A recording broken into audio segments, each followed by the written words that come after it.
बापूजी के आशीर्वाद के बाद बाघा ने ठान लिया है कि वो जल्द ही अपने दम पर घर खरीदेगा और बावरी से शादी करेगा। अगले एपिसोड के प्रोमो में बाघा और बावरी को पार्क में छुपकर रोमांटिक डांस करते हुए देखा गया है। भिड़े अपने ख्यालों में खोया था कि तभी अब्दुल उसके सामने एक कंघी लेकर प्रकट हो जाता है।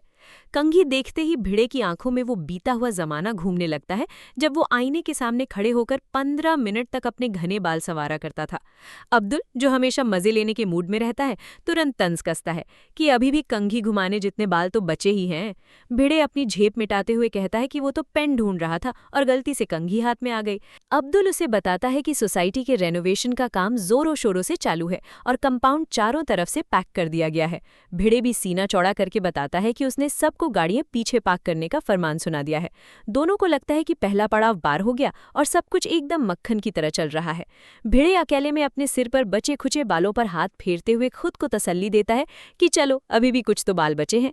लेकिन भिड़े का ये सुकून चंद सेकंड भी नहीं टिकता, क्योंकि पीछे से एक ऐसी आवाज आती है जो उसके इस गुरूर को चकनाचूर करने वाली थी। आखिर वो कौन था जिसने भिड़े के जले पर नमक छिड़क दिया? वो कोई और नहीं बल्कि माधवी भाभी थी। माधवी भिड़े को देखकर ऐसा रोस्ट करती हैं कि सुनने वालों के कान से धुआं निकल जाए। वो कहती हैं कि एक जमाने में आपके बाल मुंबई की लोकल ट्रेन की भीड़ जैसे थे और अब छोटे शहर के बस स्टॉप पर खड़े 2-4 पैसेंजर की तरह गिने चुने रह गए हैं। माधवी का ये तंज किसी तेज धार वाली तलवार से कम नहीं था। भिड़े अभी इस झटके से उभरा भी नहीं था कि माधवी उसे बेरोजगार घोषित कर देती हैं। उनका तर्क एकदम सटीक था। बच्चों की छुट्टियां हैं तो ट्यूशन बंद और कंपाउंड में काम चल रहा है तो सुविकार लिखना बंद। लेकिन क्या गोकुलधाम का एकमेव सेक्रेटरी इतनी आसानी से हार मान लेगा? बिल्कुल नहीं। भिड़े के अंदर का सोया हुआ शिक्षक जाग उठता है। वो पूरे आत्मविश्वास से हुंकार भरता है कि जहां चाहा है वहां राह है। वो माधवी को चुनौती देता है कि वो सुविचार लिख कर ही रहेगा। माधवी भी मजे लेते हुए उसे अपने पीछे आने का नाटक करती है, जिससे भिड़े थोड़ा घबरा जाता है। लेकिन असल सवाल तो ये था कि आखिर पूरी सोसाइटी पैक होने के बाद भिड़े अपना ये ज्ञान बांटेगा कहाँ? क्या उसकी ये जिद किसी बहुत बड़े तूफान को बुलावा देने वाली थी?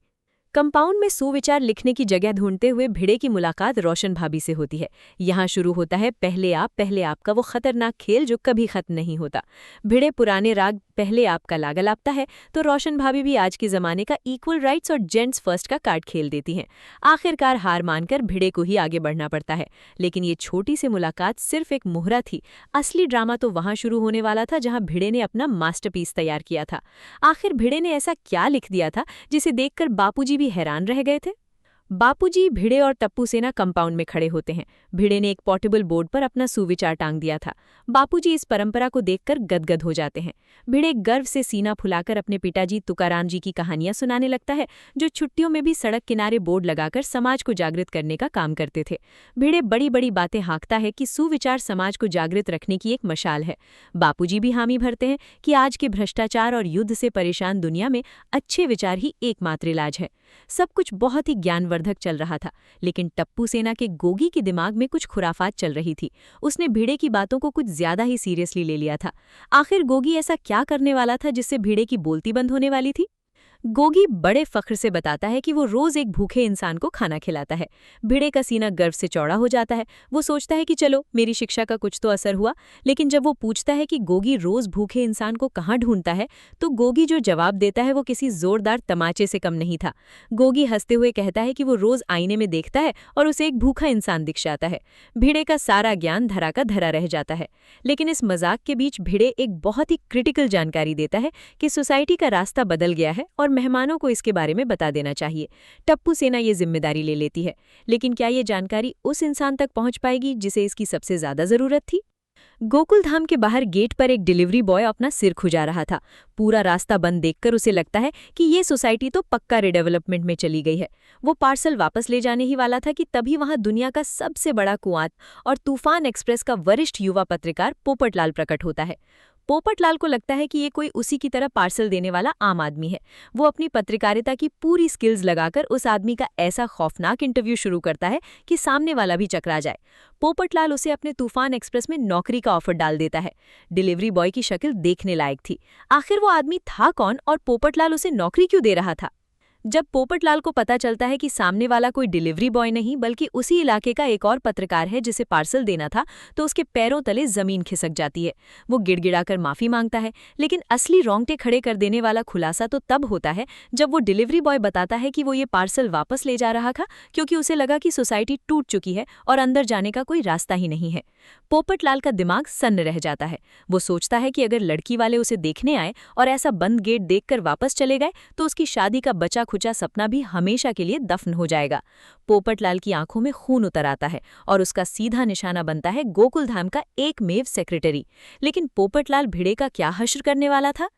पोपटलाल का पारा 7वें आसमान पर था। वो सीधा भिड़े को फोन घुमाता है और बिना कोई बात सुने शेर की तरह दहाड़ता है कि वो सारे काम छोड़कर तुरंत नोटिस बोर्ड के पास पहुंचे। भिड़े के घर में चाय बन रही थी, लेकिन पोपटलाल की खूंखार आवाज सुनकर भिड़े की हालत ऐसी हो जाती है जैसे किसी ने उसे फांसी की सजा सुना दी हो। वो माधवी को चाय रोकने का इशारा करता है और कांपते कदमों से नीचे पहुंचता है। वहां पोपटलाल साक्षात काल बनकर खड़ा था। जैसे ही भिड़े पहुंचता है, पोपटलाल उस पर आग बबूला हो जाता है। वो उसके सुविचार वाले बोर्ड की धज्जियां उड़ा देता है। पोपटलाल चिल्लाता है कि सुविचार में तो राह लिख दिया, लेकिन सोसाइटी के अंदर जाने की राह कौन लिखेगा? भिड़े की सिट्टी पिट्टी गुम हो जाती है। उसे अपनी उस भयानक गलती का एहसास होता है जो पूरी सोसाइटी में हाहाकार मचा सकती थी। क्या भिड़े इस अपनी गलती को सुधार पाएगा या पोपटलाल उसे कच्चा चबा जाएगा? इससे पहले कि पोपटलाल भिड़े का गला दबाता, वहां गोकुलधाम की संकट मोचन टप्पू सेना की एंट्री होती है। सोनू बताती है कि भिड़े को अब किसी से माफी मांगने की जरूरत नहीं है क्योंकि उन्होंने खुद ही सारे दिशा निर्देश वाले बोर्ड बना लिए हैं। गोगी बड़े गर्व से वो बोर्ड पढ़ता है जिसमें साफ साफ लिखा था कि रेनोवेशन की वजह से एंट्री कहाँ से है। भिड़े और पोपटलाल की जान में जान आती है। जो सुविचार वाला बोर्ड भिड़े के लिए मुसीबत बनकर आया था, टप्पू सेना के असली दिशा वाले बोर्ड्स ने उस मुसीबत को हमेशा के लिए खत्म कर दिया। भिड़े इतना खुश होता है कि वो सोनू को ही सेक्रेटरी बनने का ऑफर दे देता है। दिन का ये महासंग्राम तो शांत हो गया, लेकिन रात के अंधेरे में एक ऐसा खुलासा होने वाला था जिसने बापूजी और जेठालाल की नींद उड़ा दी थी। आखिर बाघा और बावरी आधी रात को गोकुलधाम में क्या कर रहे थे? रात का सन्नाटा पसरा था और बाघा अपनी होने वाली पत्नी बावरी के साथ बापूजी और जेठालाल के सामने खड़ा था। उनके हाथों में गांव से आया आंवले का मुरब्बा और गुंदे का अचार था। जेठालाल बावरी की तारीफों के ऐसे पुल बांधता है जैसे वो कोई महारानी हो। बाघा भी पीछे नहीं हटता और बावरी की तारीफ में पूरी डिक्शनरी कुर्बान करने की बात कहता है। इन दोनों की ये अजीब सी केमिस्ट्री देखकर बापूजी भी पिघल जाते हैं और सीधा सवाल दाग देते हैं कि तुम दोनों शादी क्यों नहीं कर लेते। ये वो सवाल था जिसका जवाब गोकुलधाम का बच्चा बच्चा जानना चाहता था। लेकिन बावरी इसके बाद जो खुलासा करती है वो जेठालाल के कानों में बम फटने जैसा था। आखिर बावरी के माता पिता ने बाघा के सामने कौन सी खौफनाक शर्त रख दी थी? बावरी बताती है कि उसके माता पिता शादी के लिए तैयार हैं, लेकिन उनकी एक छोटी सी मगर जानलेवा शर्त है। वो चाहते हैं कि बाघा पहले खुद का एक घर खरीदे। बापूजी, जो हमेशा दरियादिली दिखाते हैं, तुरंत कहते हैं कि बाघा तू 1 ईंट रख, हम 4 ईंट रखेंगे। बावरी अपनी मासूमियत में पूछती है कि 5 ईंट से घर कैसे बनेगा? जेठालाल अपना माथा पीट लेता है। बाघा सीना तान कर कहता है कि वो अपना घर किसी की मदद से नहीं बल्कि अपने दम पर बनाएगा।